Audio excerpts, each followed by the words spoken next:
दोस्तों, सोचिए वो कैसा ज़माना था जब गांव के पहलवान अपने शरीर शक्ति और स्टैमिना के लिए मशहूर थे।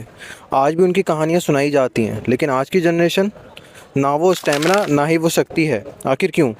आज इस सवाल का जवाब ढूंढते हैं। तो चलिए शुरू करते हैं। पहले के पहलवान का दिन शुरू होता था सुबह 4 बजे। मिट्टी में कुश्ती, खेतों में काम और दिन भर शरीर को चलाना, यह सब एक नेचुरल फिटनेस रिजीम था। लेकिन आज सुबह उठते ही फ़ोन उठाते हैं और शायद पूरा दिन एक चेयर पर ही बिता देते हैं। ये रुकी हुई लाइफस्टाइल ही हमारे अंदर कमजोरी पैदा कर रही है। पहले के लोग अपना खाने को अपना इलाज मानते थे। शुद्ध दूध, देसी घी, मक्खन और ताज़ा सब्जियां, यह सब उनकी डाइट का हिस्सा होती थी। आज की generation processed food, cold drinks और जंक पर ज़्यादा निर्भर है। यह खाना तो हमें शरीर को फुल कर देता है, लेकिन ताकत नहीं देता। और यही वजह है कि आजकल हमारे जो यंग जनरेशन है, उसमें आपने बहुत सारी प्रॉब्लम देखी होंगी जो अब भी उनके अंदर रहती हैं, जैसे जल्दी फीवर हो जाना, लो इम्यून सिस्टम, इरेक्टाइल डिस्फंक्शन। ये सारी इसी चीज़ की देन है। पहले के पहलवान सिर्फ शारीरिक ताकत पर ही नहीं, मानसिक शांति पर भी ध्यान देते थे। मेडिटेशन और योग उनका एक अहम हिस्सा था जो उन्हें मेंटली स्ट्रांग बनाता था। आज की यूथ मेंटल हेल्थ के इशू से जूझ रही है। अगर मानसिक शक्ति नहीं होगी तो शरीर की ताकत भी बेकार है, और यही मेंटल डिस्टरबेंस आज की यूथ के शरीर पर अपना एडवर्स इफेक्ट दिखा रही है। अगला पॉइंट है लैक ऑफ रियल डिसिप्लिन। पहले के रेसलर एक सिंपल मंत्र फॉलो करते थे, no excuse only hard work. इसका एक एग्जांपल है कि वो सुबह 4 बजे उठते ही थे। अगले उनका एक रूटीन सेट होता था। पर आज की जनरेशन लेट नाइट फ़ोन चलाना, डिस्ट्रैक्शन से भरी हुई है। सोशल मीडिया, पार्टीज़ और लेजीनेस ने डिसिप्लिन को रिप्लेस कर दिया है। यही एक बड़ी वजह है जो स्टैमिना और उनकी विल पावर को कम करती है, और इन दोनों की वजह से ही उनकी बॉडी की जो स्ट्रेंथ है वो कम हो जाती है। तो इसका एक अगला पॉइंट है एनवायरमेंटल फैक्टर। गांव के रेसलर एक स्वच्छ एनवायरनमेंट में जीते थे, साफ़ हवा, ताज़ा पानी और केमिकल फ्री खाद। आज का urban lifestyle pollution, adulterated food और स्ट्रेस से भरा हुआ है।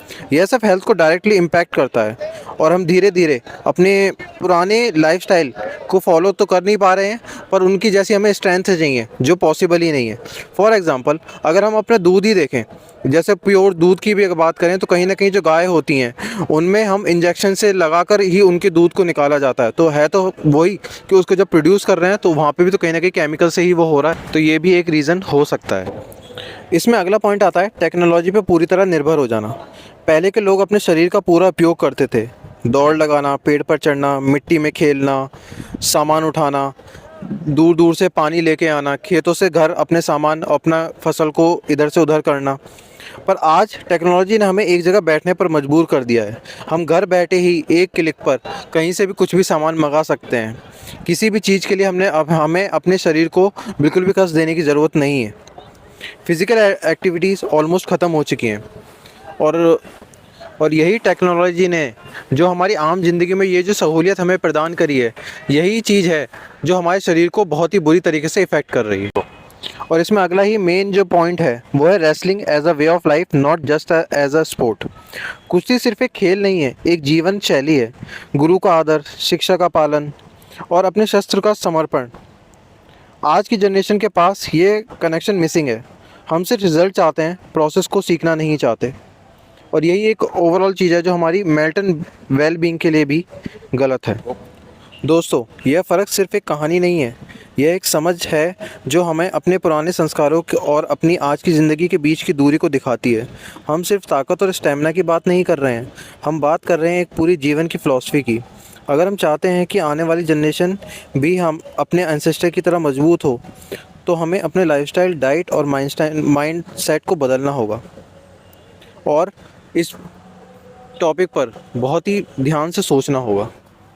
तो इन सारी बातों को ख़त्म करते हुए आपका इस टॉपिक पर क्या विचार है, मुझे कमेंट्स में ज़रूर बताइए। वीडियो को लाइक करें, शेयर करें और चैनल को सब्सक्राइब करना ना भूलें।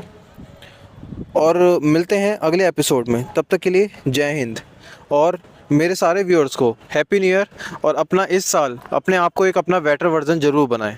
Thank you and well. Thank you.